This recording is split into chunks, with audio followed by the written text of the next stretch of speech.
Hey guys, in this video, I will show you how to connect Tone Wallet to Tapswap. Alright, so let's begin with the video. So in order to connect your Tone Wallet, the first thing that you need to do is to simply create your Tone Wallet account. So in order to do it, you just have to download and install the Tone Wallet application.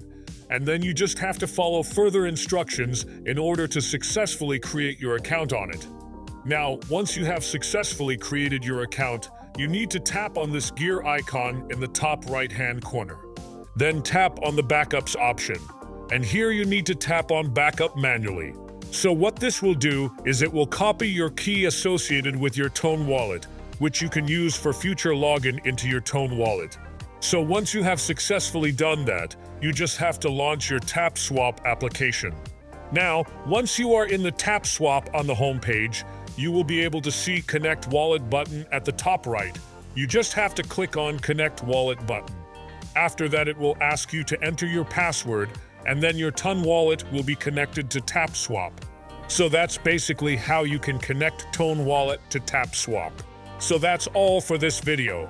Consider subscribing if you find it helpful, and I'll catch you in the next one. Thanks.